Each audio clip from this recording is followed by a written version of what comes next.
Not starting. 7:36 time now. Yeah, the speaker has entered right now. So yes, we are going to start. शुभ संध्या सभी को।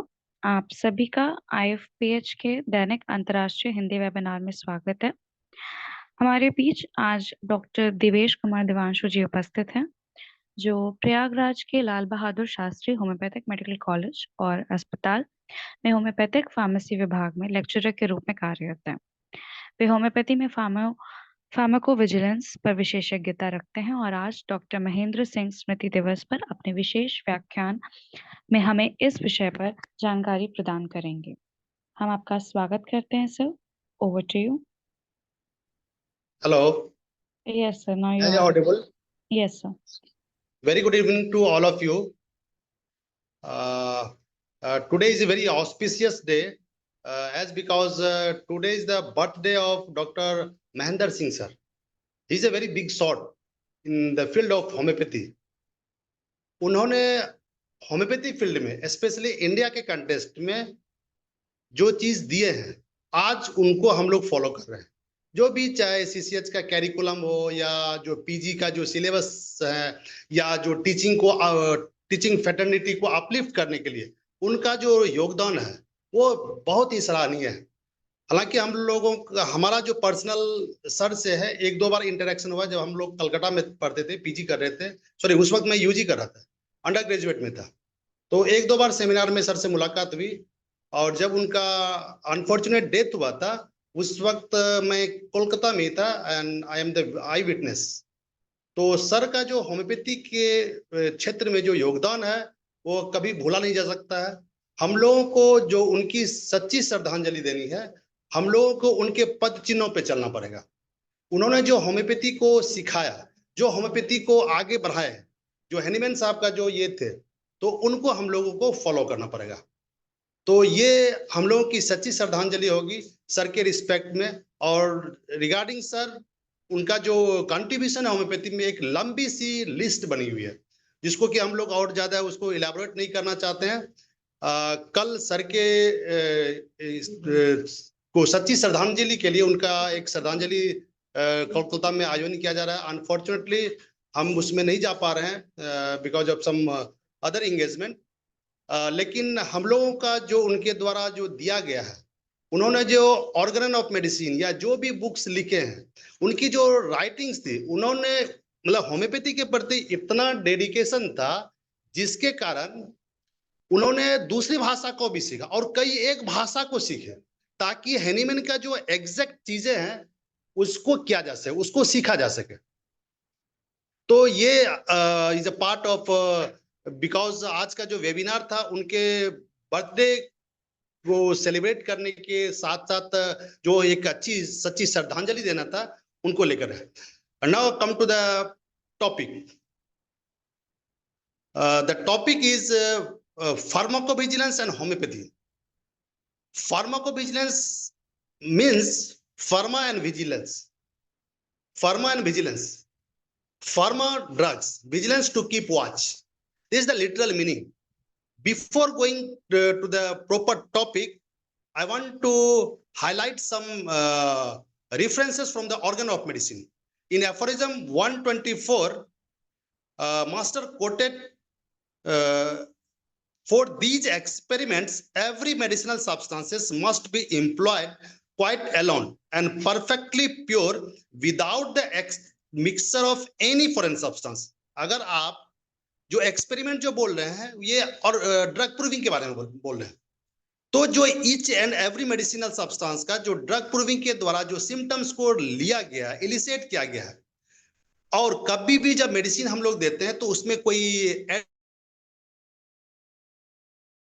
जो चाहे वो flavour को लेकर के है या जो भी हो, without taking anything else of a medicinal nature, and same day not yet the subsequent we wish to observe the effects of medicine. जो हम लोग मेडिसिन के इफेक्ट्स को देखते हैं तो उसको एक सिंगल मेडिसिन के रूप में हम लोगों ने उसके मैनिफेस्टेशन को देखा है, साइन एंड सिम्टम को देखा है। तो ये हमारा एज ए फिजिशियन ये कर्तव्य बनता है कि हम लोगों को उसी फॉर्म में देना है, ना कि दो तीन मेडिसिन को मिला करके।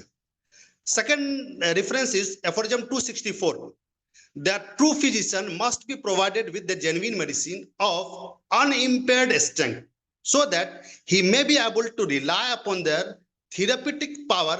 He must be able himself to judge of their genuineness. As a physician हमारा ये दायित्व तो सिर्फ नहीं रहे कि प्रिस्क्रिप्शन कर दें रोगी को और वो दवाई लें। हम लोग का दायित्व तो ये भी है कि रोगी को जेन्युइन मेडिसिन मिल पा रहा है कि नहीं है, कहीं उसको अल्टर्ड मेडिसिन तो नहीं है, मिक्सर तो कुछ नहीं दिया जा रहा, या कुछ और जो उसका लेस स्ट्रेंथ का जो सफिशिएंट मेडिसिनल क्वालिटी होनी चाहिए वो है कि नहीं। इन सारे चीजों को एज ए फिजिशियन हम लोग को देखना है। नेक्स्ट जो रेफरेंस दिया हुआ है aphorism 268, the other exotic plants. Exotic मतलब जो बाहर से हम लोग, जो हमारे यहाँ इंडिजिनस नहीं है, जो बाहर से मेडिसिनल सब्सटेंस हम लोग लाए हैं, उसके बारे में bark, seeds and roots that cannot be obtained in the fresh state, मतलब जो फ्रेश स्टेट में पॉसिबल नहीं है। Sensible practitioner will never take in the pulverised form. जो सेंसिटिव इंडिविजुअल है, ये मास्टर का गाइडलाइन है। अगर आप रियल में एक फिजिशियन बनना चाह रहे हैं तो आपका दायित्व तो ये भी है कि पेशेंट को ओरिजिनल दवाई बनाए, इस दवाई मिलना चाहिए, ताकि पहले के समय में जो फिजिशियन रहते थे अपने पेशेंट को अपने से दवाई बना के देते थे, ताकि उनका जो स्ट्रेंथ है वो अनअल्टर्ड हो और प्रॉपर वे में हो। तो ये हम लोग का दायित्व है। कहने का मतलब है हम लोग फार्माकोविजिलेंस पढ़ेंगे या समझेंगे, उससे पहले हम लोग का जो दायित्व है इसको हमको समझना पड़ेगा। अदरवाइज फार्माकोविजिलेंस को लेकर के हम लोग बहुत ज्यादा कुछ नहीं कर पाएंगे। नेक्स्ट जो चीज है कि फार्माकोविजिलेंस जो होम्योपैथी में आई है, तो फार्माकोविजिलेंस रियल में है क्या चीज? is a crucial part of the healthcare system that keeps a watch over the instances of harmful or adverse pharmacological action of medicines to ensure the safe therapeutic effect। मतलब pharmacovigilance जो health care system का है, ये एक main part है, ताकि health और pharmacovigilance में सिर्फ दवाई का एडवर्स इफेक्ट ही नहीं है, जो भी मेडिकल आर्ट में जो भी टेक्निक हम लोग यूज करते हैं, चाहे वो सर्जिकल इंटरवेंशन हो, चाहे मेडिकल इंटरवेंशन हो, इवन जो आयु सिस्टम की मेडिसिन है, उन सारे चीजों को देखना पड़ेगा कि वो प्रॉपर वे में एज पर द रूल्स दिया हुआ है कि नहीं, प्रिंसिपल को फॉलो किया हुआ है। WHO के द्वारा जो फार्माकोविजिलेंस को डिफाइन किया गया है, is a science and activities related to the detection, first one. Next one is assessment, understanding and prevention of adverse events or any other possible drug related problem। जो कोई भी ड्रग रिलेटेड प्रॉब्लम हो, इन सारे चीजों को detect करना, खोजना, कहां पे कौन कौन सा केस मिल रहा है, एसेस करना, उसके स्ट्रेंथ क्या है, सीवियरिटी किस लेवल पे है, अंडरस्टैंडिंग एंड इसको कैसे रोका जा सकता है, इन सारे चीजों को हम लोग को देखना पड़ेगा। Pharmacovigilance refers to a continuous post-marketing monitoring system to systematically document the safety profile of medicine।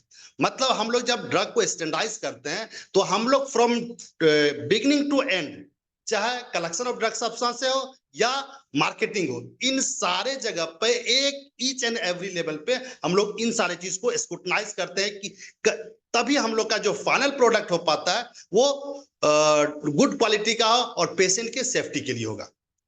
तो ये हुआ as per the definition of pharmacology। Before going for the pharmacology in details, we have to go into the history। उसके इतिहास को हम लोग को जानना पड़ेगा, उनके इतिहास को हमको देखना पड़ेगा। इतिहास मतलब उनका जो हिस्ट्री है, तो जो ये लिया गया है, जो फार्माकोविजिलेंस आया है।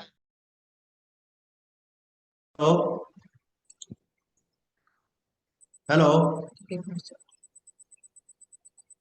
अपन म्यूट थे, उधर से अलाउ नहीं था।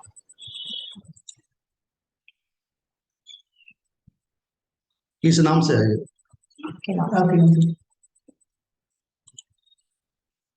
हेलो, हेलो, मैं ऑडिबल? हाँ आपकी आवाज आ रही है। आपका तो और दूसरा नाम से भी कनेक्ट किए थे ना, अभी दूसरा डिवाइस से ना? जी जी, उसको मैं ये कर दिया हूँ, डिस्कनेक्ट दिया हूँ, उसमें वो आवाज क्लियर दिया है। आपका अभी ठीक वीडियो है? नहीं आ रहा था। हम देख अभी ठीक वीडियो है? इसका नहीं आ रहा है, इसका वीडियो नहीं आ रहा है आपका। वीडियो को फिर से ऑफ करके ऑन करिए।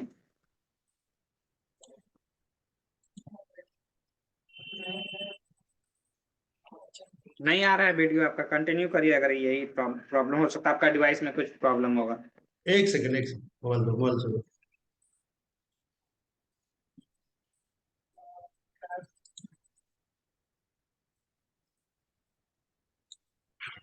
उसका कितना सही है इसका।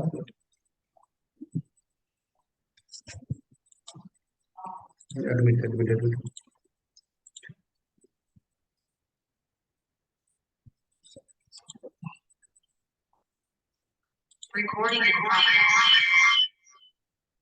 हेलो, यहाँ से एक डिवाइस का वॉल्यूम ऑफ कर दीजिए आप। 2 डिवाइस से आपने ज्वाइन किया है।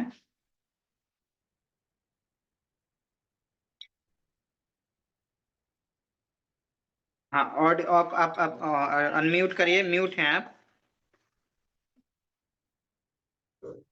हेलो, हाँ ठीक है, अब आवाज आ रही है, वीडियो भी आ रही है आपका। ठीक है, शुरू करिए जी। Sorry for interruption. नेटवर्क का थोड़ा सा दिक्कत है यहाँ पे। तो हिस्ट्री के बारे में हम लोग देख रहे थे। तो ये 1848 में एक यंग गर्ल्स थी जिसको लेकर के ये इन्फेक्टेड नील था, उसको सर्जिकल इंटरवेंशन के लिए उसमें एनेस्थेसिया दिया गया। उस एनेस्थेसिया के चलते उनका डेथ हुआ, and that was the first case जो कि फार्माकोविजिलेंस का था। उसके बाद 1961 में थैलेडोमाइड ट्रेजेडी हुई थी, ठीक है, और that was the eye opener for the medical fraternity. और जिसके बाद एक डॉक्टर साहब थे, doctor McBride, and Austrian doctor थे। इन्होंने एडिटर, लैंसेट जर्नल के एडिटर को इन्होंने लिखा कि ऐसा कोई कनेक्शन है क्या कंजेनिटल जो मालफॉर्मेशन बेबी में डेवलप हो रहा है उसका थैलेडोमाइड डिसीज। और at that time almost 20,000 babies का रिकॉर्डेड केस था जिसको कि वो थैलेडोमाइड से अफेक्ट हुआ। ये एक हिस्ट्री थी। उसके बाद नेक्स्ट तब जाकर के जो वर्ल्ड वाइड ये चीज देखा गया कि नहीं, अब इस चीजों पे सीरियस होकर के हम लोग को विचार करना पड़ेगा। तब जाकर के इन द ईयर 1978 में उपासला मॉनिटरिंग सेंटर, जो कि स्वीडन में एक WHO कोलैबोरेटिव सेंटर के रूप में डेवलप किया गया था। उसके बाद ग्रेजुअली 136 कंट्री जो है इसके WHO के मेंबर बने। अब इंडिया के कंटेस्ट में आते हैं कि इसका यहाँ पे कहां से डेवलप हुआ। इन द ईयर 1983, आज से ऑलमोस्ट 42 ईयर्स बिफोर, एक सेमिनार आयोजन किया गया था by the Maulana Azad medical college, New Delhi. उसके बाद 1989 में ICMR sponsored first project on adverse reaction in India में department of pharmacology, Jawaharlal Nehru medical college और अलीगढ़ मुस्लिम यूनिवर्सिटी के द्वारा किया गया। उसके बाद इन 1997 में फर्स्ट कॉन्फ्रेंस जो था ADR का, ये ऑर्गेनाइज किया गया था by the department of clinical pharmacology, came hospital Mumbai के द्वारा। तो ग्रेजुअली आयुष में जो ये आई इन द ईयर 2005 में first work related to the adverse drug reaction in AYUSH sector 2005 में, when Ibn Sina Academy of Medieval Medicine and Science, Aligarh, established a special cell, namely Center for Safety and Regional Use of Indian System of Medicine, in collaboration with the WHO. उसके बाद इन the year 2007 में जो जामनगर में एक Ayurvedic institute है उसके द्वारा ये प्रोग्राम किया गया। तब जाकर के इसको थोड़ा सा ये लोगों के बीच अवेयरनेस डेवलप हो पाया कि नहीं, आयुष सिस्टम में भी इस चीज को डेवलप करने की आवश्यकता है। In the year 2018 ministry of AYUSH के द्वारा first consultative meet national pharmacovigilance programme for AIC drug, Ayurvedic Siddha Unani drugs के लिए किया गया था, और ये कोलैबोरेशन हुआ था NCC एंड IPC के द्वारा। तो ये हम लोग का हिस्ट्री है फार्माकोविजिलेंस का। अब हम लोग को आते हैं इंडिया के कंटेस्ट में कितने फार्माकोविजिलेंस सेंटर है, टॉप लेवल पे क्या है। तो जो all India institute of Ayurveda है ये सबसे टॉप लेवल एपेक्स बॉडी है। उसके बाद जो इंटरमीडिएरी इंस्टीट्यूट है,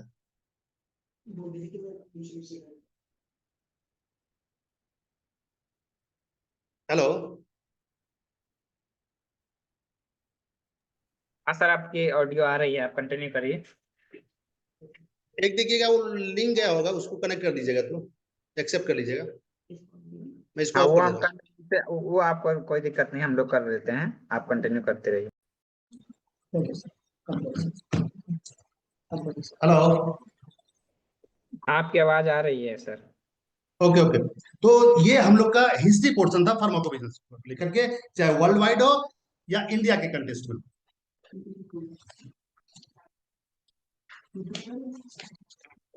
नेक्स्ट जो आता है कि हम लोग इसको कैसे एग्जीक्यूट करेंगे।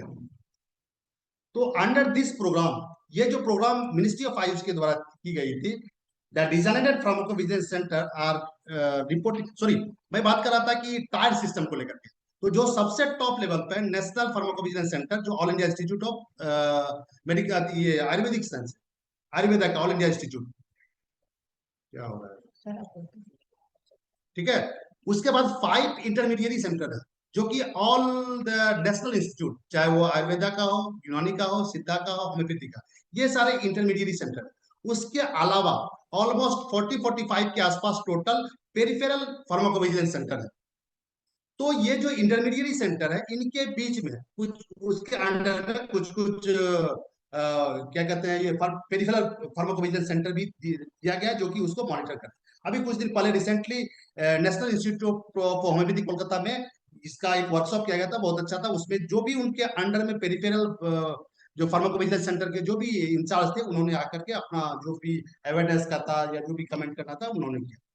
तो इस तरह से ये डिफरेंट डिफरेंट टाइप्स के, डिफरेंट डिफरेंट लेवल पे अगर हम लोग इन चीजों को वर्कशॉप के लेवल पे हो, सेमिनार के लेवल पे हो, अवेयरनेस के लेवल पे हो, तो इससे हम लोग को जो मेडिकल हेल्थ केयर प्रोवाइडर है, जो कोई भी है, चाहे वो डॉक्टर हो या मेडिकल ऑफिसर है या जो भी टीचिंग इंस्टीट्यूट है, ये अगर अवेयर हो पाएंगे तो फार्माकोविजिलेंस को लेकर के बहुत ज्यादा अवेयरनेस आ पाएगी। Still, compared to the conventional system, reporting and documentation of ADR Ayush are very negligible. Still, there is a widespread belief that complementary and alternative medicine therapies such as homeopathy is a mild and safe mode of treatment. ये जो notions develop हो गया है कि homeopathy का कोई side effect नहीं है, हर्बल मेडिसिन का कोई साइड इफेक्ट नहीं है, इसके चलते ऑन द काउंटर जो मेडिसिन जो पेशेंट्स ले रहे हैं, ये साइड इफेक्ट है, ये परेशानी का कारण है। जरूर नहीं कि इंजरी के केस में arnica is one of the medicine.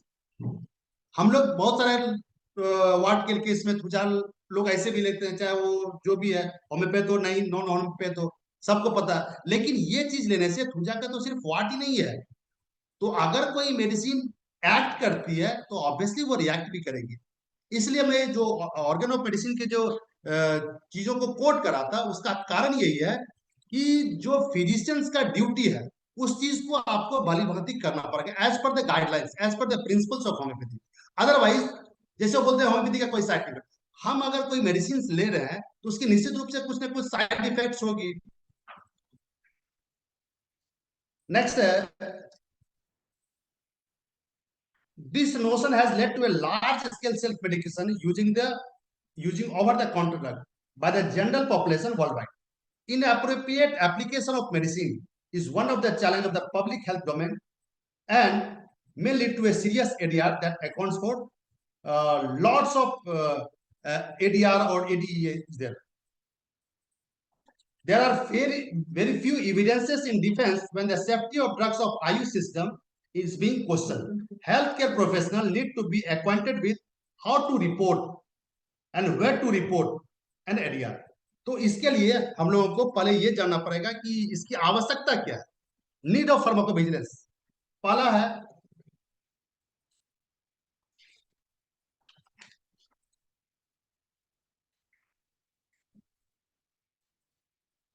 पहले तो हम लोग को टारगेट फिक्स करना पड़ेगा, और गोल क्या हो सकता है। तो पहला है, our mission is to support countries to establish and strengthen national pharmacovigilance system with tools and system and strategies, effective detection, assessment Understanding and prevention of the adverse effect will enhance patient care and patient safety, and to support public health program by providing reliable, balanced information for the effective assessment of the benefit risk profile of medicine and vaccine. अब आता है इसका standard operating procedure क्या होगा. First है detect the adverse effect. Next is assess the risk, और जो risk है उस पे हम लोग को एक्शन लेना पड़ रहा है. Take the action and finally communicate, inform the patient, health care professional and public. अब इसकी आवश्यकता क्या? These are the SOP, standard operating procedure. इसकी आवश्यकता क्या है? It helps ensure that the benefit of medicines outweigh the risk. It helps protect public health. It helps ensure that medicines are used safely and effectively. हम लोग इसको proceeding करेंगे, कैसे करेंगे? क्या सिर्फ ओपीडी में बैठ करके हम लोग इसको कर पाएंगे, या और क्या क्या ये हो सकता है प्रोसीडिंग का? तो सबसे पहले जो जैसे क्लिनिकल ट्रायल किसी चीज का करते हैं तो उसमें बहुत कम पॉपुलेशन को इन्वॉल्व किया जाता है, और स्पेशली हम लोग ह्यूमन में, होम्योपैथी में तो जो भी सिम्टम इलिसिएट किए गए ये हेल्दी ह्यूमन बीइंग पे, लेकिन जो और भी जगह पे है वहां पे तो इवन लोअर एनिमल पे किया गया. तो हम लोग को क्लिनिकल ट्रायल के केस में जहां पे कि जिसको कि टेस्ट करके सेफली एंड एफिकेशियसली हम लोग पब्लिक डोमेन में दे सकते हैं. पहला. दूसरा, through patient resisting possible effect pregnancy और the foetus through epidemiological studies whether patients are achieving benefit from therapy is assessed. तो ये सारा चीज हम लोग को देखना पड़ेगा, अदरवाइज दिक्कत. नेक्स्ट हम लोग जो अभी बताए थे टायर सिस्टम, तो टायर सिस्टम में जितने भी जो इंटरमीडिएट इंस्टीट्यूट है उसके अलावा एक जामनगर में है ऑल इंडिया ये आयुर्वेदिक का इंस्टीट्यूट है गुजरात में, वो भी एक इंटरमीडिएट सेंटर. उसके अलावा भी जैसे national institute of Ayurveda Jaipur के अंदर में 13 रीजनल सेंटर है, जामनगर के अंदर में 6 रीजनल सेंटर है, नेशनल इंस्टीट्यूट के अंदर में 7 रीजनल सेंटर है, यूनानी के अंडर में 6 रीजनल सेंटर है. तो ये सारा चीजों को कोलैबोरेट करती है, कंट्रोल करती है, चीजों को मिनिमाइज करती है. नेक्स्ट आता है एडवर्स ड्रग रिएक्शन. ये बेसिकली है क्या, इसका जो थीम क्या है? Is a harmful unintended results caused by taking medication. ADR may occur following a single dose or prolonged administration of a drug, or may result from the combination of 2 or more drugs. तो हम लोगों को अगर combination में या single medicine भी अगर दे रहे हैं, अगर प्रॉपर वे में नहीं दे रहे हैं, प्रॉपर डोजिंग नहीं कर रहे हैं, प्रॉपर रिपीटेशन नहीं कर रहे हैं, तो उसके साइड इफेक्ट, एडवर्स इफेक्ट हो सकते हैं. एक चीज और है साइड इफेक्ट, जो ये हम लोग का एडवर्स ड्रग रिएक्शन है और साइड इफेक्ट दोनों में difference, because side effects can be beneficial as well as detrimental. उसका लॉस भी हो सकता है, उसका बेनिफिट भी हो सकता है. एक और जो टर्म है एडवर्स ड्रग इवेंट, ये क्या है? एडवर्स इवेंट क्या है? Any unexpected and inappropriate occurrence at the time drug is used, whether or not the event is associated with the administration of drug. तो जरूरी नहीं कि जब हम लोग ड्रग ले रहे हैं उसका उससे कोई रिलेशनशिप है, कैजुअल रिलेशनशिप नहीं भी हो सकता है. ठीक है. अब आता है कि इसका रिपोर्टिंग कैसे, इसके सोर्सेस क्या हो सकते हैं? तो सोर्सेस में जैसे आएगा reports from the healthcare professional, या reports of the patient support program, या reports from the clinical or post marketing studies, report from the literature जिसको कि हम लोगों ने किया है. ठीक है. अब आता है कि इसके फेसेट्स क्या है. एडवर्स इवेंट्स हम लोग रिपोर्टिंग जो करेंगे, क्या इंडिविजुअल लेवल पे कर सकते हैं, एग्रीगेट रूप में कर सकते हैं, स्पॉन्टेनियस कर सकते हैं. तो ये सारा कुछ फेसेट्स है, जैसे individual case safety report, expedite reporting, clinical trial reporting, spontaneous reporting, aggregate reporting. इसके अलावा भी कुछ और ये ऐप भी डेवलप हो गया है. उस ऐप से आप फॉर्मली कर सकते हैं, या मैनुअल अगर करना चाहते हैं उसका एक फॉर्मेट है, उसको भर करके आपको रिपोर्टिंग करने की आवश्यकता है. A good pharmacovigilance practice identify the risk and risk factor in the shortest possible time so that harm can be timely avoided or minimized. ऐसा नहीं कि हम लोग को एडवर्स रिएक्शन आया, अब इसको हम लोग कैजुअल ले लिए, छोड़ दिए, तो ये चीज फिर दिक्कत है. अदरवाइज कॉम्प्लिकेशन आने का चांसेस है. This information allows for the intelligent and evidence-based use of medicine and has the potential for preventing many adverse reactions. तो जो हम लोग का एडवर्स रिएक्शन का जो कॉम्प्लिकेशन है उसको हम लोग मिनिमाइज कर सकते हैं अगर प्रॉपर वे में उसको हैंडल करेंगे. This information collected also provides the tools for effective management of the problem. The integration of pharmacovigilance may be crucial to the success of public health programs that use medicines to optimize the use of scarce health resource and prevent potential tragedy. It is hoped that the continuous efforts of homeopathic physicians and pharmacists, drug proving experts, and the basic researchers will enhance the awareness and implementation of the pharmacovigilance, thus resulting in the overall prosperity of homeopathy. Finally जो हम लोग इन जो आज का जो भी webinar जो भी हम लोगों ने कंटेंट दिया उसका फाइनल कंक्लूजन जो है, homeopathy is a widely followed system of medicine that is quite popular among the common people. Obviously अभी भी WHO का डाटा है कि ये इंडिया की सेकंड जो वर्ल्ड वाइड है ये सेकंड प्रैक्टिसिंग सिस्टम है. The need of knowledge and promotion of suspected area reporting should be emphasised to increase the credibility of homeopathy among the scientific community. हम लोग कहते हैं कि हम लोगों ने इतने सारे केस को देख लिया, हमें value is very difficult. Failure से सीखने की आवश्यकता, हमने कहाँ गलती किया, हमने चीजों को कहाँ नहीं करेक्ट किया, क्या मेरे प्रिंसिपल में कुछ, क्या हमारे बिल्डिंग में कुछ गलती थी, रिपीटेशन में कुछ गलती थी, या सिलेक्शन में कहीं गलती थी. इन सारी चीजों से हम लोग को लेसन लेने की आवश्यकता है. तभी हम लोग को साइंटिफिक जो अभी आप देख रहे हैं कि आए दिन कई एक बार बोलते रहता है कि नहीं homeopathy is nothing but placebo. तो ये प्लेसिबो इसलिए बोल रहा है कि हम लोग चीजों को जस्टिफाई नहीं कर पा रहे. एविडेंस बेस्ड साइंटिफिक तरीके से हम लोग जो ICMR का गाइडलाइन है उसके लेवल पे हम लोग चीजों को प्रेजेंट नहीं कर पाते हैं. जो साइंटिफिक कम्युनिटी चाह रही है कि नहीं ठीक है आप बोल रहे हैं कि होम्योपैथी, तो जो रिपोर्टिंग है, जो एनालिटिकल डाटा है, एनालिसिस है, इसको हम लोग को अप्रोप्रिएट वे में करना पड़ेगा. Also, the profession should refrain from the misleading and objectionable advertisement in print and electronic media. आज के डेट में कोई भी अपना क्लिनिक होता है उसमें एक लंबी सी लिस्ट लगी रहती है कि इन सारे बीमारियों का सफल इलाज यहाँ होता है. ये ऑब्जेक्शनेबल एडवर्टाइजमेंट एक्ट के तहत आप ऐसा नहीं कर सकते. इवन शेड्यूल के कॉस्मेटिक एक्ट में कुछ डिजीज के लिस्ट दिए हुए हैं जिसपे क्लेम नहीं कर सकते हैं कि इसको हम होम्योपैथिक मेडिसिन से करेक्ट कर सकते हैं. ये ड्रग एंड कॉस्मेटिक एक्ट में दिया. और हम लोग खुलेआम से पेपर में एडवर्टाइजमेंट देकर के या जहां था अपना क्लिनिकल एडवर्टाइजमेंट हो, हॉस्पिटल, ऐसा नहीं करना. हम लोगों को जो लेजिस्लेशन पोर्शन है, लीगल पोर्शन होम्योपैथी का, उसको भी हम लोग को फॉलो करना पड़ेगा. ऐसा नहीं कि होम्योपैथी है तो ये इस पे जो गवर्नमेंट ऑफ इंडिया है लेजिस्लेशन लगता नहीं है, ऐसा नहीं है. आपको वो भी करना पड़ेगा.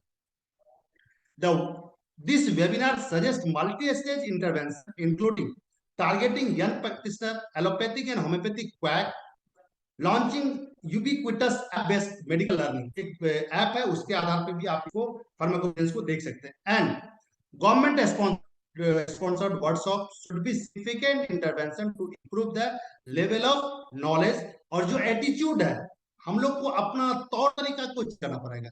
हम होम्योपैथी डॉक्टर हैं, बैठ करके सिर्फ और सिर्फ प्रिस्क्रिप्शन करेंगे, ये चीज ठीक नहीं है. हम लोगों को ये भी देखना पड़ेगा कहाँ होम्योपैथी में रिसर्च हो रहा है, या इस रिसर्च को हम लोग दूसरे सिस्टम से कोलैबोरेट कर पा रहे हैं कि नहीं. इन तो जो होम्योपैथी की सिस्टम है उसके अकॉर्डिंगली हम लोग को काम करना पड़ेगा, तभी हम लोग का जो फार्माकोविजिलेंस का जो मोटो है उसको हम लोग अचीव कर पाएंगे. This is all about my part. Thank you. Hello. अभी सर हमारे पास अराउंड 20-25 मिनट है टाइम आपके पास, और कुछ बताइए इनके बारे में. अभी बहुत टाइम बचा हुआ, आधा टाइम.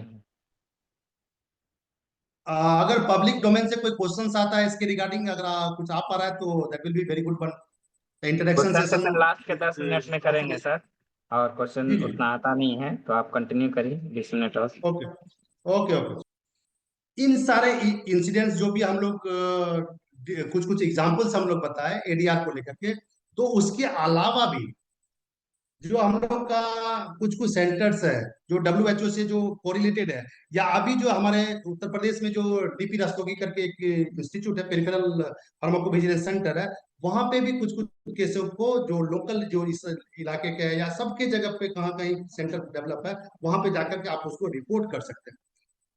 नेक्स्ट जो चीज है, इन 2018 फार्माकोविजिलेंस प्रोग्राम जो आया था, फार्माकोविजिलेंस प्रोग्राम फॉर आयुर्वेदा, सिद्धा एंड यूनानी मेडिसिन एंड होम्योपैथी, इसके द्वारा एक सेंट्रल सेक्टर स्कीम डेवलप की गई थी मिनिस्ट्री ऑफ आयुष के द्वारा, गवर्नमेंट ऑफ इंडिया। उनका भी टारगेट यही था कि increasing global concern regarding the safety issue of Ayurvedic, Siddha, यूनानी एंड होम्योपैथी ड्रग्स। अगर हम लोग ये सेंट्रल सेक्टर जो है, इसमें रोग जैसे दवाई का क्या क्या, दवाई देने से क्या क्या बीमारियां उत्पन्न हो सकती है, जो उसके एडवर्स इफेक्ट, एडवर्स रिएक्शंस है या एडवर्स इवेंट्स है, इन सारी चीजों को हम लोग को देखने की आवश्यकता है।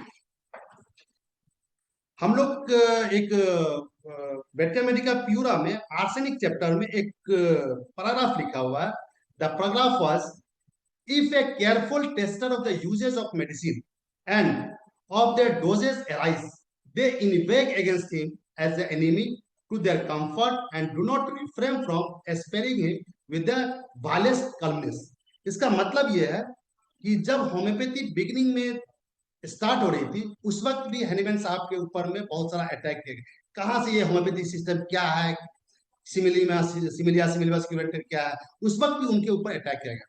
और जब उन्होंने फाइनेस्ट डोजेस को लेकर के पोस्टोलॉजी को इवॉल्व किया, एलम पोटेंसी, सेंटिसिमल, डेसिमल स्केल, तब भी जाकर के लोग बोलने लगे कि नहीं, इसमें तो कुछ नहीं है, इज नथिंग बट प्लेसिबो। तो अटैक दोनों टाइम में हुई। तो उन्हीं को लेकर गया था कि आर्सेनिक से उनका कहना था कि आर्सेनिक तो अगर पेशेंट को देंगे तो ये पॉइजन है, लेकिन जब बाद में इसको हेल्दी ह्यूमन बीइंग पे प्रूविंग किया गया तो लॉट्स ऑफ सिम्टम्स, जो साइन एंड सिम्टम्स मैनिफेस्ट किया गया। आज के डेट में ब्रोंकियल एस्मा या उनकी जो साइन एंड सिम्टोमेटोलॉजी है, मिडनाइट, मिड डे एग्रावेशन, इन सारे चीजों को, पीरियोडिसिटी उसका मार्क है, या स्किन इरप्शंस के केस में, इन सारे चीजों में, गैस्ट्रिक अपसेट को लेकर के, हेडेक के केस में लंबी सी लिस्ट है सिम्टोलॉजी को। अगर हम लोग माइन्यूट डोज में उसको देते हैं तो उसकी इफिकेसी है, अभी भी इस इफिकेसी उसकी बरकरार है। तो ये चीज हम लोगों को देखना पड़ेगा।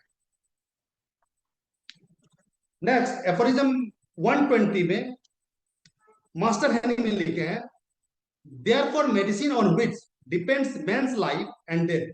मतलब अगर मेडिसिन को एप्रोप्रिएट डोज में नहीं देते हैं, हो सकता है डेथ हो। अगर उसको प्रॉपर प्रिंसिपल के आधार पर देते हैं तो उसका हेल्थ अपलिफ्ट हो सकता है। डिजीज एंड हेल्थ दोनों condition must be thoroughly and most carefully distinguished from one another and for दस टेस्टेड बाय केयरफुल। इस चीज को लेकर के pure experiment on healthy body, जिसको कि हम लोग ड्रग प्रूविंग बोलते हैं, 105 to 145 पे मेंशन किया हुआ। For the purpose, drug proving का पर्पस क्या है? For ascertaining their powers and real effects. इन सारे चीजों को हमको देखना पड़ेगा। हम लोग इतने परेशान हो गए हैं कि हम लोग प्रिस्क्रिप्शन में 300-400 पेशेंट 2 घंटे में खत्म कर देते हैं। It should not be. आप 1000 रोगी को देखिए, माने नहीं रखता है। आप अगर उसमें से एक रोगी को भी प्रॉपर प्रिंसिपल के हिसाब से प्रॉपर वे में दे पा रहे हैं, तभी पेशेंट के ऊपर उसका पॉजिटिव इफेक्ट जाएगा। अदरवाइज अब भी जो सिनेरियो सीन चल रहा है होम्योपैथी को लेकर के, कुछ दिन के बाद aconite, rhus tox, belladonna, nux vomica is the rare medicine, और R1, R2, R3, R12, R15 is the polychrest. जो सीन सिनेरियो चल रहा है, कहीं भी पेटेंट दवाई, मास्टर हेनिमैन बोले हुए हैं, कहीं पे भी ऐसा कुछ नहीं करना है जहां पे कि वो मेडिसिन का एडवर्स इफेक्ट, उसकी इफिकेसी आपको पता नहीं है। 4 मेडिसिन 5 मेडिसिन दे करके आप एक ड्रग बनाए हुए हैं, उसकी क्या एफिकेसी दी हुई है, कौन सी बुक में लिखी हुई है? इवन जो फार्माकोपिया, जहां जो गाजियाबाद में जो HPL है, होम्योपैथी फार्माकोपिया लेबोरेटरी, वहां पे भी इसकी जो टेस्ट करने के बाद चीजें समझ में नहीं आ पाती है कि रियल में एग्जैक्ट पिक्चर क्या है। स्टिल मार्केट में बहुत सारे मेडिसिन अवेलेबल है, उतनी ही नहीं जिसके सोर्स खत्म हो गए हैं। कुछ एग्जांपल्स हैं जो अब नहीं हो रहा है। जो पॉइंट से यहाँ से मेडिसिन बनता था, उसका सोर्स एबोलिश हो गया है, अभी भी मार्केट में धड़ल्ले से मिल रहा है और सफिशिएंट अमाउंट में। बैक पोटेंसी से कितना मेडिसिन को प्रिपेयर करेंगे? तो इन सारे फैलेसी की तरफ हम लोग को ध्यान देना पड़ेगा। सिर्फ बैठ करके प्रिस्क्रिप्शन करने से मुश्किल है। तो आज का जो हम लोगों का वेबिनार था, अब हम लोग इसको कंक्लूड करते हैं। ये जो वेबिनार था, क्योंकि ये डेडिकेट किया गया है होम्योपैथी के बहुत बड़े जनक डॉक्टर महेंद्र सिंह सर को। तो उनके जो क्रियाकलाप थे, उन्होंने होम्योपैथी को कैसे परसीव किया, उनकी जो राइटिंग्स थी, उनकी जो प्रैक्टिस करने की जो लिबर्टी थी, उन चीजों को हम लोग को समझना पड़ेगा और उसको अपने प्रैक्टिस में यूज करना पड़ेगा, तभी एग्जैक्ट वे में हम लोग उसको प्रॉपर श्रद्धांजलि दे पाएंगे। हेलो, ऑडियंस से पूछ किन्हीं को, अगर किन्हीं का कोई सवाल हो तो चैट बॉक्स में लिख सकते हैं या हैंड रेज कर सकते हैं, उनको हम परमिशन दे देंगे बोलने के लिए। हालांकि टॉपिक ऐसा ही है कि इसमें बहुत ज्यादा कुछ, अगर आप नहीं उसको देखे रहेंगे, नहीं मतलब चीजों से पहले से अवेयर होंगे, तो चीजें ये कर पाना थोड़ा डिफिकल्ट है। लेकिन what is synergic homeopathy? Synergic homeopathy is not the pharmacovigilance. Synergic homeopathy, synergic एक फार्मेसी का एक ब्रांच अभी डेवलप हुआ है। उसमें चीजों को जब हम लोग मदर टिंचर बनाते हैं, तो उसमें जो उसकी वाइटल एनर्जी है, उसको इम्फेसाइज किया जाता है, उसको मिक्स करके उसको उसमें मदर टिंचर में ऐसा माना गया है कि मदर टिंचर में जो वाइटल एनर्जी है, उसको एडिशनली वे में ऐड कर दिया जाता है, और जो मदर टिंचर बनते हैं दे आर मोर पावरफुल। यही है सिनर्जी।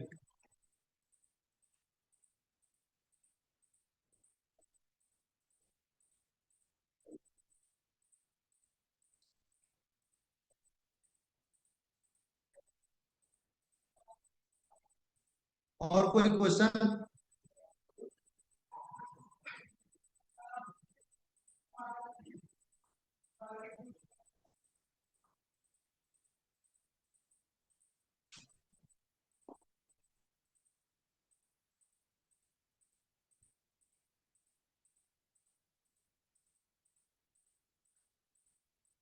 आप लोग से एक रिक्वेस्ट है कि आप जहां भी प्रैक्टिस कर रहे हैं, जो भी प्रैक्टिस कर रहे हैं, होम्योपैथिक प्रैक्टिस कर रहे हैं, हम लोग तो होम्योपैथी के बारे में चर्चा करेंगे, होम्योपैथिक प्रैक्टिस कर रहे हैं, उसको प्रिंसिपल से अकॉर्डिंगली प्रिस्क्रिप्शन करेंगे।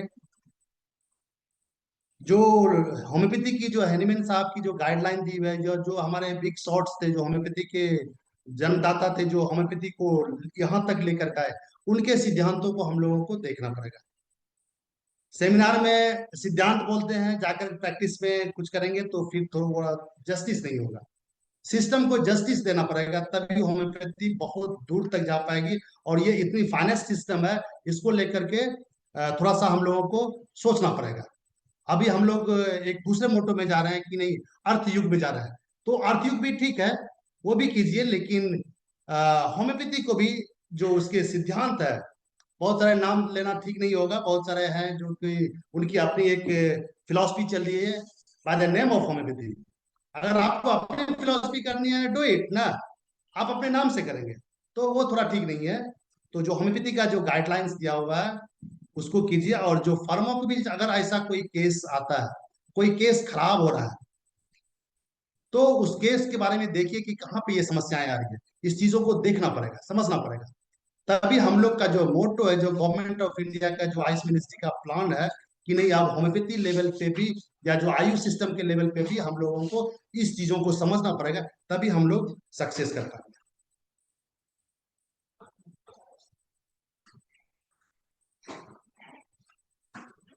डॉक्टर निशा डॉक्टर देवेश जी। हाँ सर, जी सर। हाँ, इसमें फार्माकोविजिलेंस का जो एस्पेक्ट्स है, इसको थोड़ा सा और इलाबोरेट जी। कीजिए, क्योंकि अभी पब्लिक में अवेयरनेस बहुत कम, इसको अवेयरनेस कैसे बढ़ाया जाए, इसके विषय पर चर्चा कीजिए। मतलब हम लोग सर जैसे प्रैक्टिस करते हैं, अगर अपने क्लिनिक में या हॉस्पिटल में, जहां कहीं भी करते हैं, हम लोग को ध्यान ये रखना पड़ेगा, हम लोग जो होम्योपैथी का जो मूल तत्व है, जैसे केस टेकिंग, तो केस टेकिंग ही नहीं करते हैं। पेशेंट आता है माथा दर्द लेकर के, हम लोग सोचते हैं कौन सा दवाई उसको दिया जाए। तो इन चीजों में रहेंगे तो हम लोग रैंडमली माथा दर्द के लिए ब्लेरो देते हैं, पेट दर्द के लिए नक्स भूमिका देते हैं, पेट में दर्द होता है ब्रानिया देते हैं। तो ये चीजों को चेंज करना पड़ेगा, अदरवाइज इन सारे मेडिसिन का सिम्टम्स निकलेंगे। ऐसा नहीं कि सर दर्द के लिए ब्लेरो कम कर गया, पेट दर्द के लिए नक्स भूमिका कम, ऐसा नहीं है। होम्योपैथी में टोटलिटी ऑफ सिम्टम करके हम लोग का जो गाइडलाइन है, पहले पोर्ट्रेट ऑफ डिजीज करेंगे, उसके बाद हम लोग एक जो पेशेंट का पिक्चर है और हम लोग क्या सोचते हैं, जो सबसे हम लोग जो देख रहे हैं यहाँ पे जो इंटर्न है या जो न्यूली होम्योपैथी बर्ड है, वो लोग क्या करते हैं, जैसे कोई पेशेंट है, सर इसको कौन सा दवाई नक्सबम क्या देते, वो कुछ नहीं करना है, जो आपको दवाई कुछ नहीं सोचना है, अनबायस्ड होकर के जो हैनीमैन साहब एफोरिज्म 6 में अनबायस्ड होकर के केस टेकिंग करना है, केस टेकिंग करके टोटलिटी निकालिए, उसके आधार पर मेडिसिन दीजिए, अगर समझ में आ रहा है तो वेल एंड गुड, नहीं समझ में आ रहा है give placebo, that will be good one. अगर हमको कुछ समझ में नहीं है, हम कल पढ़ के आएंगे, परसों पढ़ के आएंगे, लेकिन चीजों को हम लोग को परसीव करना पड़ेगा, रोगी को परसीव करना, सिम्टम को नहीं, कंप्लेंट को परसीव नहीं। हम लोग बोलते हैं कि नहीं नक्सबम क्या कहते हैं, पेट के दर्द में, नहीं, पेट का दर्द जो है पेशेंट का कंप्लेन है, is not the symptom, symptom को क्वालिफाइड होना पड़ेगा, तो हम लोग को ये चीज देखना पड़ेगा। और जो भी आप प्रैक्टिस कीजिए उसको आप अगर जुडिशियस एप्लीकेशन करेंगे, मदर टिंचर कर रहे हैं, बायोकेमिक कर रहे हैं, पोटेंसी में कर रहे हैं, लोअर में कर रहे हैं, हायर में कर रहे हैं, मीडियम कर रहे हैं, जुडिशियस आप उसको लेकर के अवेयर हो, हम जो दे रहे हैं, अगर कोई मेडिसिन आपने प्रिस्क्रिप्शन किया टोटलिटी के आधार पर, आपको उस पर स्टिक रहना पड़ेगा। अदरवाइज आज नक्सबोमिका दिए, एक सप्ताह के बाद ब्रानिया दे दिए, 2 सप्ताह के बाद फिर मेडिसिन चेंज कर, मतलब आपने जो प्रिस्क्रिप्शन किया था वही कंप्लीट नहीं था, वो करेक्ट नहीं था, इसके चलते आपके जितने भी सब्सिक्वेंट प्रिस्क्रिप्शन होंगे वो ठीक नहीं रहेंगे। और ये जो लोग पेटेंट वगैरह देते हैं, मिक्स करके देते हैं, उसके भी विषय में फार्माकोविजिलेंस का क्या रोल होगा? सर फार्माकोविजिलेंस को लेकर के स्पेसिफिकली कहीं पेटेंट को लेकर के कोड नहीं किया गया, लेकिन हमारे ऑर्गन ऑफ मेडिसिन में जो लिखा हुआ है सर, जो एडमिक्सर है या 2 और 3 मेडिसिन को मिक्स करने के लिए, इसको लेकर के वो हैनीमैन साहब क्लियर कट इंस्ट्रक्शन दिए, ऐसा नहीं करना चाहिए, कारण कि उनका एडवर्स इफेक्ट। और पेटेंट को लेकर के एक बार हमको याद है, मैं एचपीएल में गया था सर, वहां पे एक वर्कशॉप रहा था, उस वक्त मैं पीजी था एनआईटी में, पीजीटी था, वहां पे वर्कशॉप में गया, तो वहां पे जब मैं वहां से पूछा, उनका जो चेयरमैन थी जो उस वर्कशॉप का, तो जो हो रहा था उसमें मैं जब पूछा कि आप ये बताइए कि जो एचपीएल है, ये गवर्नमेंट ऑफ इंडिया का एपेक्स बॉडी है, इनका काम है ऑल ओवर इंडिया में चीजों को रेगुलेट करना रिगार्डिंग द ड्रग सेफ्टी, तो आप लोग के अंडर सुपरविजन में पेटेंट मेडिसिन चल रही है, आप लोग उस पर क्या कर रहे हैं, क्या कमेंट कर रहे हैं? तो उनका आंसर जो है बहुत निराशजनक था, जो कि हम पब्लिक डोमेन पे नहीं बोल पाएंगे, तो आंसर वहां पे नहीं था। ये एपेक्स बॉडी के बारे में बोल रहा हूँ सर, मैं ये एपेक्स बॉडी के बारे में बता रहा हूँ, जहां पे कि एचपीएल जो है उनका ही काम है चीजों को देखना, विजिलेंस रखना, कि कहीं पे ऐसा नहीं कि कुछ ऐसा चीज बना करके, आज के डेट में सबसे ज्यादा तो जो ये जो क्वैक प्रैक्टिशनर है, क्वैक प्रैक्टिशनर से ज्यादा तो हम लोग करें जो क्वालिफाइड प्रैक्टिशनर, क्वैक तो कम से कम ये देखता है हाँ इसमें ये दिया जाता है, तो हम लोगों को जो फार्माकोविजिलेंस करना है, ये क्वैक भी, क्वालिफाइड जो फिजिशियन है उनके लिए भी है, अनक्वालिफाइड जो है उनके लिए भी, सिर्फ मेडिसिन से रिलेटेड नहीं है, जो भी हम लोग मेडिसिनल इंटरवेंशन या सर्जिकल इंटरवेंशन कर रहे हैं, या जो भी मेडिकल आर्ट को हम लोग यूज कर रहे हैं, वो प्रॉपर प्रिंसिपल के आधार पर होना चाहिए, अगर उसमें थोड़ा सा भी डेविएशन हो रहा है, मतलब हम उसको फॉलो नहीं कर रहे हैं, और उसके जो एडवर्स कॉन्सिक्वेंसेस आएंगे, they all are including under pharmacovigilance. Sir तो बहुत ये है, लेकिन देखते हैं कि जनरल प्रैक्टिशनर्स जो है तो ये जो वन साइडेड अप्रोच है, इसके लिए वो आपने कहा ना कि इस सर्दी के लिए ये दे दिए, सर दर्द के लिए ये दे दिए, तो इसका रेमेडी क्या है, इसका दवा क्या है, इसको कैसे दूर करेंगे समाज से? सर दवा यही है कि हम लोग का जो स्टॉलवर्ड्स के द्वारा किया गया, कम से कम ऑर्गेनल को साल में एक बार पढ़ना चाहिए, और प्रत्येक साल पढ़ना चाहिए। जैसे हम लोग सर अब भी एमडी कर रहे हैं, अपने प्रोफेशन में आ गए, लेकिन स्टिल चीजों को पढ़ते रहना पड़ेगा। जैसे सर आप इस उम्र में भी अभी भी लिटरेचर से कनेक्टेड है, हमको नहीं लगता है कि हम लोग की यंग जनरेशन में जितना आप पढ़ते होंगे या जितना आप इससे अटैच है, उतना शायद हम लोग पढ़ पाते हैं। अभी भी आपका जो वो एनर्जी हम लोगों को डेवलप करना पड़ेगा, और एक लेसन लेना पड़ेगा। इतने एज्ड इंडिविजुअल जो कि इतने उम्र के हैं, इतनी सारी मतलब ये है, उसके बावजूद भी इज ए वॉरेशियस रीडर। आप सर इतना बुक पढ़ते हैं, इतनी आपकी बुक आ रही है, जो नई नई किताबें आ रही है, नई नई गाइडलाइन आ रही है, इन सब चीज से हम लोग को सीखना पड़ेगा, अदरवाइज होम्योपैथी बर्बाद होगा, उसका और कोई सा सोल्यूशन नहीं है। हम अगर ये चीज समझेंगे कि नहीं होम्योपैथी से प्रैक्टिस करना है, और by the name of homeopathy paracetamol उसमें टैबलेट बना करके, पुड़िया बना करके सैक्रेट के साथ मिक्स करेंगे, तो सर ये जस्टिस नहीं होगा। कारण कि होम्योपैथी में ऐसा कोई मेडिसिन नहीं है, या कोई भी, चूंकि हम लोग तो डिजीज को ठीक ही नहीं करते, हम एक ऐसे इंडिविजुअल को करेक्ट करते हैं जो कि उस बीमारी से सफर कर रहा है। ऐसे जो अभी प्रैक्टिशनर्स जो होम्योपैथी का गलत व्यवहार कर रहे हैं, तो उन पर काफ़ी लीगल एक्शंस भी आ रहे हैं, कोर्ट में केसेस भी कई एक पेंडिंग है, और जी। बहुत सारे होम्योपैथिक डॉक्टर्स को पनिशमेंट भी हुआ है। और सबसे बड़ा है कि प्रैक्टिस करने के लिए एक जरूरी होता है कि कोड ऑफ एथिक्स को फॉलो करना। Yes sir, yes sir. अगर कोड ऑफ एथिक्स को लोग फॉलो नहीं करते हैं, तो मैं तो ये कहूँगा कि सभी प्रैक्टिशनर्स को बार बार कोड ऑफ एथिक्स को, कंडक्ट, आपका क्या व्यवहार है, क्या अधिकार है, क्या आप नहीं करते सकते हैं, क्या नहीं करना चाहिए, क्या करना चाहिए, इसको एक बार जरूर से पढ़ते रहें। क्योंकि आज जो धीरे धीरे एक कंपटीशंस का एज है, होम्योपैथी, एलोपैथी, आयुर्वेदा, सभी एक दौर में लगे हुए हैं, और इस दौर में एक दूसरे को पछाड़ने के लिए सबके पीछे में ये लगा हुआ है। तो ऐसे अगर हम लोग सतर्क नहीं रहेंगे, तो कभी ना कभी तो कोई हादसा होता है। और ये अभी आप देखिएगा कि होम्योपैथी को बदनाम करने के लिए बहुत सारे बाहरी तत्व लगे हुए हैं, और हम अगर इंटरनली अपने आप को करेक्ट नहीं करेंगे, तो आप सरवाइव नहीं करेंगे। होम्योपैथी अपने आप में बहुत ही कंप्लीट साइंस है, और इसकी सीमा भी है, इसके अंदर में इसका लिमिटेशंस भी है, और इसके अंदर में इसका विस्तार भी है। लेकिन अगर होम्योपैथी प्रैक्टिस करनी हो, तो होम्योपैथी ढंग से अपनाना पड़ेगा। क्योंकि अगर नहीं करते हैं, तो हमको लगता है कि आपको होम्योपैथ कहलाने का अधिकार नहीं है। भले आपके पास में डिग्री है, आपके पास में ये है, लेकिन अंदर से अंतरात्मा आपका स्वीकार नहीं करेगा, है ना। और ये 5.5 साल का जो पढ़ाई है, इस पढ़ाई करने के बाद भी अगर आपको कहना पड़े कि मुझे पेटेंट देना पड़े, या एलोपैथिक दवाई देने की छूट हो जाए, तो ये तब फिर ये पढ़ना क्यों था? ये बेकार हो गया ना। इसको पढ़ना बेकार हो गया, तो इसको पूरा करने के लिए हमको चाहिए कि पढ़ना, और खास करके छात्रों को, स्टूडेंट्स को मैं ये कहूँगा कि आप तो निरंतर पढ़ करके आगे के लिए तैयार कीजिएगा, कि आने वाला समय आपका कभी काफ़ी कम्पिटिटिव है। आप कंपटीशंस लेकर के एडमिशन ले रहे हैं, और पास करने के बाद भी आपको एक तो एग्जिट एग्जाम देना पड़ेगा। फिर आप पीजी करोगे, तो उसमें भी आपको इंट्रेंस एग्जामिनेशन देना पड़ेगा। तो सभी जगह पर है। और अब में जो बोर्ड में सरकार जो एनसीएच ने एक रेगुलेशंस बनाया है कि रिन्यूअल जो है, सो आपको हर एक 5 साल पर करना अनिवार्य है। और रिन्यूअल करने के लिए भी आपका एक क्राइटेरिया बना दिया है कि आपका रिन्यूअल तभी होगा जब आप सीएमई अटेंड कर रहे हैं, यानी कि मेडिकल एजुकेशन आपके पास में, आपने पढ़ाई जारी रखा है कि नहीं, इस बात का आपको प्रूफ देना पड़ेगा।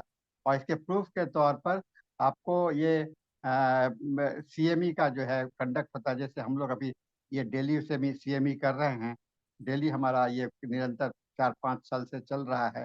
इस सीएमई को में अटेंड करेंगे, तो आप, और उसके बाद में या बहुत सारे सेमिनार होते रहते हैं। अभी पटना में भी हम लोग बहुत भव्य सेमिनार किया। फिर आपको कलकत्ता में भी होने जा रहा है दिसंबर में, 26, 27, 28 दिसंबर को। यहाँ पर आप जब अटेंड करेंगे, तो आपको लगेगा, होम्योपैथी के प्रति आपकी आस्था बढ़ेगी, होम्योपैथी के प्रति आपका रुझान बढ़ेगा, और होम्योपैथी करने के लिए बाध्य होइएगा। तो ये मैं कह रहा हूँ कि विजिलेंस का जो रोल है, वो विजिलेंस के रोल को से आपने, ये बहुत अच्छा है कि होम्योपैथी के लिए, सही होम्योपैथी के लिए फार्माको विजिलेंस का है। और आपको इसकी पढ़ाई भी होती रही है। डॉक्टर देवांशु जी भी इसके फार्मेसी के बहुत अच्छे टीचर रहे ये हैं। आप सर फार्मेसी के चैप्टर में आती है, सिलेबस में भी दिया हुआ हाँ, ये है। चैप्टर में भी आता है, सब्जेक्ट जी में जी। भी है। तो इसको अगर आप अच्छे से मनन नहीं करेंगे, तो आगे चल करके आप खास करके प्रैक्टिस में आने के बाद में एक प्रैक्टिशनर का रोल क्या रह जाता है? प्रैक्टिशनर का ही रोल रहता है ना कि हम नियम कानून, अब हमारा जो प्रोफेशनल मैनर है, उसको हम लोग मेंटेन करें। तो अगर प्रोफेशनल मैनरिज्म आपका मेंटेन नहीं है, तो आपका एक ले प्रैक्टिशनर और आप में कोई अंतर नहीं रह जाता है ना। तो इसलिए मैं सभी से निवेदन यह कहूँगा कि आप लोग निरंतर अपने आप को अपडेट करते रहिए, निरंतर अपने आप को पढ़ते रहिए, और हाँ, एक है सही लाइन पर चलने का कुछ। अभी जैसे कहते हैं ना कि हम दवा सेलेक्ट नहीं कर पाते हैं, अगर दिक्कत है तो क्या करना है, बहुत इसमें रेफरल मेथड में है, हम अपने सीनियर्स के पास में रेफरल करेंगे, है ना। मैं मुझसे नहीं हो रहा तो कोई जरूरी है कि मैं ही ठीक करूं, कोई जरूरी नहीं है सभी कोई अपने सीनियर के पास में रेफर कर सकते हो। अब देखिए एलोपैथी में ये चलता है कि एक डॉक्टर अपने दूसरे पेशेंट दूसरे डॉक्टर को रेफर कर देता है जब नहीं होता है तो उसी तरह से होम्योपैथी में भी परंपरा होना चाहिए। हम कोई जरूरी है कि हम सभी रोगी को समझ जाए, है ना। हम लोगों का एक सीमा है, हम लोगों का एक लिमिटेशन है, हर एक व्यक्ति का ज्ञान का है, और जब रेफरल सिस्टम को बढ़ाएंगे तो आपसी भाईचारा भी बढ़ेगा, है ना। आपस में आपका एक दूसरे से परिचय होगा, दोस्ती होगा, और आपका एक दूसरे से पढ़ने का मौका मिलेगा। तो यही कंटिन्यूड मेडिकल एजुकेशन है, यही आपको फार्माकोविजिलेंस का भी यही तात्पर्य यही है, और इसको करने के लिए हम लोगों को हमेशा तैयार रहना पड़ेगा। तो आज का महेंद्र सिंह जी के जन्म दिवस पर यह विषय हम लोगों ने इसलिए रखा था कि हम लोग महेंद्र सिंह के याद में करते हुए हम लोग इस को अपने आप को होम्योपैथी के प्रति समर्पित करें। डॉक्टर महेंद्र सिंह को का आशीर्वचन हम लोगों को बराबर मिलता रहे। उन्होंने कितनी लड़ाइयों से लड़ करके होम्योपैथी को बचाने का कोशिश किया है, और हम होम्योपैथी का भी दायित्व हो जाता है कि हम लोग भी इसको बचाने का कोशिश करें। तो इसके लिए आज का मीटिंग हम लोग यहाँ पर समाप्त करेंगे, और डॉक्टर देवेश जी को हम लोग धन्यवाद देना चाहेंगे क्योंकि इन्होंने ओके सर। काफी कम समय में ये इसको अपना साझा किया है, और मैं देवेश जी पहले भी आए हुए हैं इस फोरम में, और मैं आगे भी आने के लिए इनको आमंत्रित करता रहूंगा। आइए फिर से ओके सर, आइए, आज- कोई नया सब्जेक्ट फार्मास्यूटिकल प्रोसीड्योर जो पब्लिक ओरिएंटेड है उसको लेकर के आइए, और हम लोगों को अच्छा रहेगा। Sure sir, sure sir, sure sir. इसके साथ में आज का मीटिंग हम लोगों का समाप्त होता है, और mike session is handed over to doctor Dhanesh for your English session. Okay sir.